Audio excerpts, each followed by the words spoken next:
Bonjour, aujourd'hui je vais essayer de répondre à la question qu'est-ce qu'une vérité scientifique? Alors voilà, les experts aujourd'hui hantent les plateaux de télévision, ils parlent au nom de la science, et en guise de gouvernement, nous avons maintenant des comités d'experts et des conseils scientifiques. La science, je vais mettre tout ça en majuscule avec des guillemets, parle et nous devons nous incliner. Alors 3 questions pour ce soir. Première question, nous allons nous demander ce qu'est une vérité scientifique. Deuxième question, nous allons essayer de dire quelques mots de ce que c'est qu'un expert et de quelle vérité l'expert est le détenteur. Et enfin, si les sciences décrivent bien une certaine réalité, est-ce que nous devons pour autant confier aux savants, aux experts, le soin de prescrire ce que nous devons faire? Voilà. Alors, tout d'abord, qu'est-ce que c'est qu'une vérité scientifique? Une vérité scientifique, pour comprendre de quoi il s'agit, il faut d'abord essayer de décrire ce que cherchent les sciences. Alors, on pourrait par exemple se dire qu'un savant, c'est quelqu'un qui observe, qui en tire par observation répétée des vérités. Par exemple, c'est l'herboriste qui cueille les plantes et les colle dans son herbier. Il y a donc un travail de description, de classification. Mais après, on n'est pas dans la science. Ça, ce n'est que la leçon de choses. Alors, c'est utile pour apprendre. Hein. C'est très bien quand on fait ça à l'école. Et d'ailleurs, on ne le fait plus. Mais ce n'est pas de la science. Alors, on peut voir aussi le savant, le scientifique, dans ses figures classiques. C'est quelqu'un qui donne des explications de tout en racontant des histoires. Il y a, pour parler la langue habituelle de nos jours, une sorte de storytelling de la science. C'est ce que faisaient les premiers philosophes grecs de la nature. Ils imaginaient quelque chose, et à partir de ce quelque chose, par exemple que tout est haut, sous des formes diverses, ils construisaient ensuite d'ingénieuses explications des phénomènes connus. Par exemple, les tremblements de terre sont expliqués comme un ébranlement de la terre par l'eau sur laquelle elle flotte, ce qui n'est pas tout à fait aussi idiot qu'on pourrait le croire. De même, Anaximandre proposait de voir dans le vent la cause de la foudre et il proposait de penser que l'éclair se produit lorsque les nuages se fendent en deux. Alors on peut trouver tout cela une interprétation assez sensée. Après tout, il n'est pas faux que la foudre se produit quand se rencontrent deux masses d'air, chaude et froide, et quand existe une différence de potentiel suffisante entre la Terre et la l'ionisation des couches supérieures de l'atmosphère. Bon. Mais ce n'est pas une vérité scientifique. Souvent dans les médias, des savants, et même des très bons savants, racontent aussi ce genre d'histoire et nous font croire que grâce à eux, nous sommes devenus des savants. Alors, je vais essayer d'expliquer très brièvement ce que c'est qu'une vérité scientifique. Une vérité scientifique, premièrement, ça n'est pas une affirmation isolée, mais une proposition insérée dans un ensemble qui s'appelle théorie scientifique. Un exemple. En elle-même, l'expression « sélection naturelle des plus aptes à survivre » n'a absolument aucun sens. Ou plus exactement, c'est une tautologie. Une tautologie, c'est une expression qui ne nous apprend rien.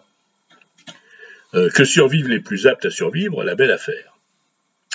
Ce qui a du sens, c'est la théorie darwinienne de l'évolution dans laquelle cette expression apparemment purement tautologique décrit quelque chose.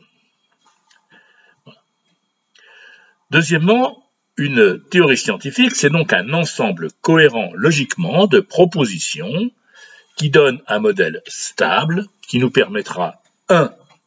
De rendre compte des phénomènes observés, 2. De faire des prédictions qui seront testables en construisant des dispositifs expérimentaux adéquats.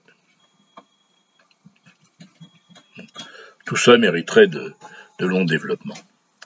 Troisièmement, on peut dire que les briques de base d'une théorie scientifique, ce sont des concepts. Par exemple, en physique, le concept de masse, qui est tout sauf un concept intuitif. Le concept de particules, le concept de vitesse instantanée, etc., etc. Ensuite, nous avons des lois constantes qui autant que possible, doivent être des lois mathématiques. Et enfin, des instruments de mesure. Un instrument de mesure, c'est un concept matérialisé. Par exemple, un dynamomètre, c'est un instrument de mesure qui correspond au concept de force. Quatrième point, pour dire ce qu'est une théorie scientifique, on pourrait en donner une autre façon de le dire. Une théorie scientifique, c'est une sorte de carte qui est construite selon des règles précises, qui dispose d'une légende pour définir les symboles, l'échelle, etc. Et cette carte nous permet de nous orienter dans le réel. Mais, pour reprendre une phrase célèbre, la carte n'est pas le territoire. De ces 4 points qui, succinctement, définissent ce que c'est qu'une théorie scientifique, il va découler qu'une théorie scientifique n'est pas le reflet du réel dans notre cerveau. Une théorie scientifique, c'est une construction d'esprit, et elle est le produit d'une activité de l'esprit. Voilà. C'est le résultat d'un travail de nos méninges et de rien d'autre. Il en découle plusieurs idées. Premièrement, que la théorie scientifique n'est donc pas un reflet. Une théorie scientifique n'est scientifique que si elle est testable, c'est-à-dire si de la théorie je peux inventer des expériences qui soit confirmeront la théorie, soit l'infirmeront. Et peut-être le plus intéressant, ce sont les expériences qui pourraient, le cas échéant, infirmer la théorie. Ça paraît très curieux, mais au fond, le principal travail du scientifique, on peut dire, c'est de voir si ces théories résistent à l'épreuve des faits. Et donc, il doit essayer de les mettre en danger. Voilà. On peut comparer une théorie scientifique à une auto. Une auto, eh bien, avant de la mettre en circulation, il faut avoir fait des essais, et notamment avoir fait des crash tests. Est-ce que votre théorie scientifique résiste aux crash tests? Ensuite, on peut dire qu'une théorie scientifique n'est donc jamais définitive. Et donc, la première vertu du savant, comme le dirait le professeur Raoult, c'est de douter, c'est d'être sceptique. Alors, si une théorie scientifique n'est pas définitive, est-ce que ça veut dire qu'on ne peut rien savoir? Pas du tout.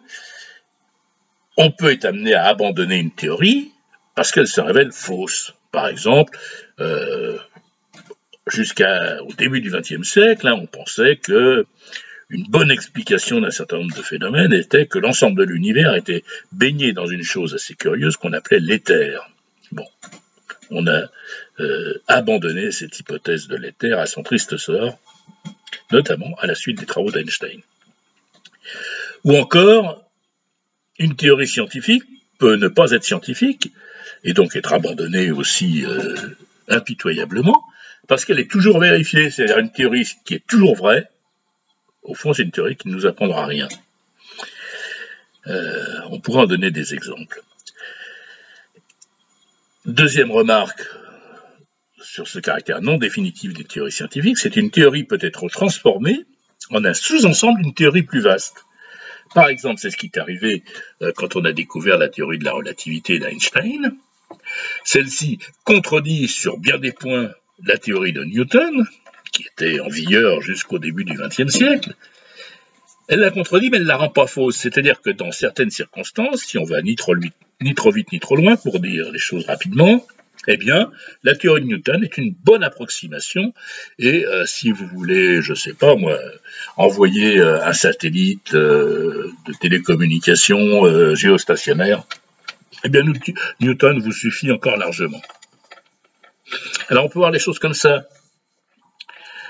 Suivant ce que vous voulez faire, vous avez besoin d'une carte plus ou moins précise. Par exemple, si vous voulez faire de la randonnée, il vous faut une carte d'état-major au 25 millième, autant que possible. Par contre, si vous voulez traverser l'Europe, vous prenez la grande carte de Michelin, je crois qu'il est au 1/2 millionième. Alors, autre remarque, plus une théorie s'occupe d'un domaine restreint, plus il y a de probabilité qu'elle soit à peu près définitive. On a toutes sortes de théories locales en sciences dont on ne voit pas bien comment on pourrait être amené à les changer. Elles vont très très bien, elles nous donnent de bons résultats, elles nous donnent de bonnes prédictions et on a de bonnes applications pratiques. Par contre, plus une théorie est vaste, plus il y a de probabilité qu'elle soit franchement douteuse. Il n'y a pas de théorie de tout. Alors, les physiciens sont très embêtés, parce qu'il y a deux grandes théories scientifiques qui se partagent la description du monde physique. Il y a la théorie de la relativité, et puis il y a la théorie de la physique quantique. Et on voudrait bien réconcilier les deux, faire une théorie de tout. Mais l'entreprise s'avère beaucoup plus compliquée que ce qu'on avait cru. Et peut-être même qu'il n'y aura jamais de théorie de tout, jamais de grande théorie unifiant tous les phénomènes, et que c'est peut-être une chimère de physicien qui se prend pour Dieu. Alors, dans beaucoup de cas, ce que nous avons, c'est non pas une théorie parfaitement ficelée, mais une sorte de programme de recherche avec des grandes directions, des grands principes, et à l'intérieur de ce programme de recherche, nous avons plusieurs théories qui se combattent, qui font valoir chacune leurs arguments. C'est par exemple le cas en ce qui concerne l'évolution du vivant. La théorie de l'évolution des espèces, telle que l'a formulée Darwin, elle est indiscutable dans ses grandes lignes. On ne va pas revenir ni à l'idée que Dieu a créé le monde en 7 jours et les animaux chacun à leur place, ni même les formes sophistiquées de ce créationnisme que sont l'intelligent design. Mais voilà, à l'intérieur de ce schéma évolutionniste largement partagé, eh bien, il y a diverses manières d'envisager la théorie de l'évolution. Par exemple, est-ce que l'évolution se fait graduellement? C'est ce que pensait Darwin. La nature ne fait pas de sauts, disait-il. Ou est-ce qu'au contraire, il y a des sauts? Est-ce que le mécanisme sélectif est le seul mécanisme, ou est-ce que la dérive neutre des mutations est plus importante? Eh bien, là-dessus, vous avez des gens qui s'affrontent, qui ne sont pas d'accord, et qui ont chacun leur propre champ de recherche. Voilà. Et enfin, dans de nombreux domaines, nous n'avons même pas de théorie unifiée, nous n'avons que des bouts de théorie, pas très bien ajustés, des connaissances empiriques, c'est-à-dire essentiellement des grandes revues statistiques, dont on ne sait pas toujours trop quoi en tirer. C'est en partie, et si on veut, je pourrais revenir là-dessus, c'est en partie le cas en biologie. Ce qui ne veut pas dire qu'il n'y a pas de biologie scientifique, loin de là. Ce qui ne veut pas dire qu'on n'a pas fait des progrès considérables en biologie, mais pour l'instant, on n'a pas une théorie biologique unifiée. Par exemple, le rôle de la génétique et le rôle de l'embryogénèse sont tout à fait compliqués à bien déterminer. Voilà. Alors, après avoir dit ces quelques mots de ce qu'est une théorie scientifique, on peut arriver au cœur de notre sujet. De quelle vérité l'expert est-il le détenteur? Bien pour ça, il faut commencer par définir ce que c'est qu'un expert. Un expert, on peut dire, c'est un substitut de savant. Alors, on en connaît bien des substituts de savants.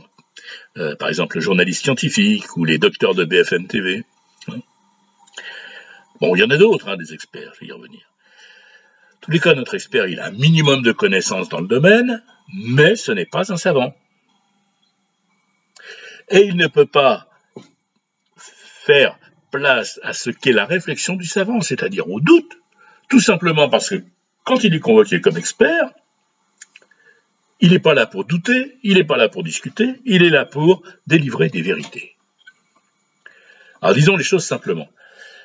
Il y a des experts techniques qui doivent tenter de décrire la réalité en fonction de certaines connaissances admises et qui peuvent aussi prescrire des opérations à accomplir pour être en accord avec des normes. Par exemple, un menuisier est un expert en bois, un garagiste est un expert en automobile, mais ce n'est pas un savant en mécanique. Un infirmier est un expert en réparation des corps, tout comme les médecins en général d'ailleurs. Bon, voilà, toutes sortes d'experts fort respectables. Et puis il y a une deuxième catégorie d'experts, ce sont les bavards des plateaux de télévision, dont la fonction n'est pas de délivrer une expertise, mais de modeler l'opinion publique. Alors faire ces distinctions est indispensable quand on veut savoir à qui on a affaire et quel degré de crédibilité on doit accorder à ses paroles. En particulier, par exemple, je ne suis pas certain qu'un médecin qui n'exerce plus la médecine depuis de nombreuses années, qui est spécialiste en neurologie, soit tout à fait un expert en épidémiologie.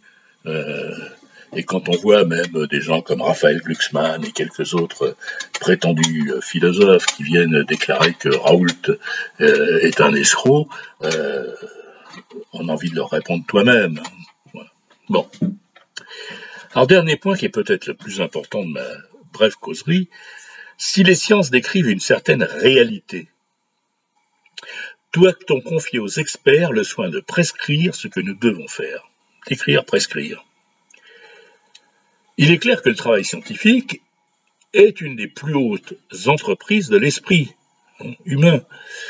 Et dans le domaine propre de la science, en gros, à titre de précaution, je crois qu'on peut faire confiance aux savants.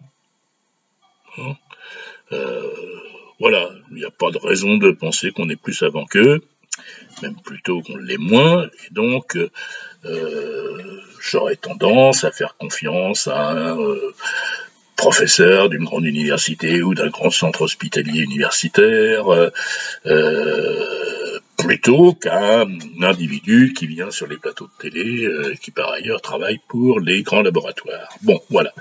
Mais une fois ceci dit, oui, on doit faire confiance aux savants. Je n'ai pas les moyens de savoir si la théorie d'Einstein est vraie, mais j'ai de bonnes raisons, avec le peu que j'en connais, de penser que pour l'instant, c'est quand même ce qu'on a trouvé de mieux. Même chose pour la théorie de l'évolution.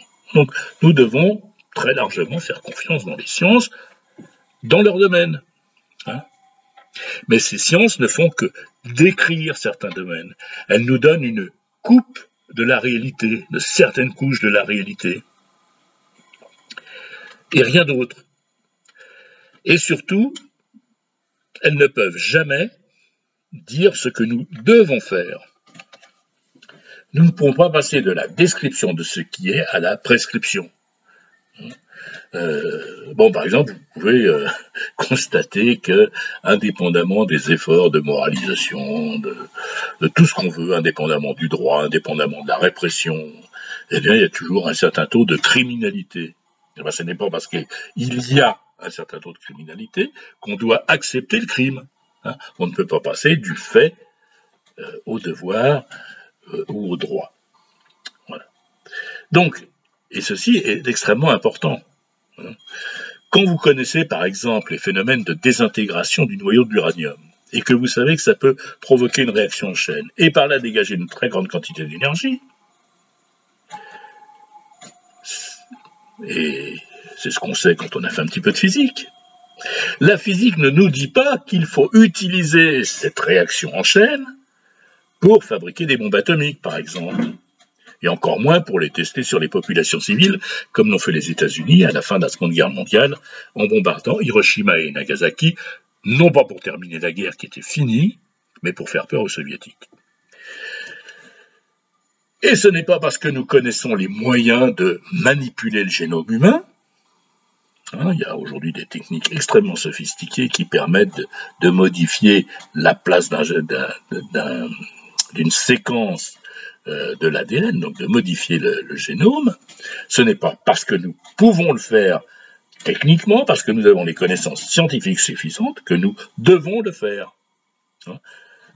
Par exemple, rien n'interdirait, et d'ailleurs il semble que c'est déjà été fait en Chine, et puis l'affaire, le savant a disparu, peut-être parce qu'il a été trop loin, mais nous pourrions modifier, alors il y aura sûrement des erreurs après pas mal d'essais, nous pourrions modifier le génome humain et par exemple éradiquer, parce que le pire arrive toujours avec des bonnes intentions, éradiquer telle ou telle maladie.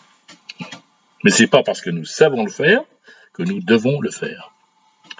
La grande erreur, j'allais dire pire, la grande escroquerie de notre époque, est d'avoir fait de la science une instance normative. La science serait censée nous dire ce qui doit être et comment les hommes doivent être organisés. Eh bien, cette grande erreur, c'est la nôtre. Et elle tend à faire de la science un substitut de la morale, un substitut du droit, un substitut de la religion, pour ceux qui ont une religion. Et elle nous promet aussi, ce qui est là une franche escroquerie, de devenir tout puissant. Jadis, on disait que le Parlement britannique pouvait tout faire sauf changer un homme en femme.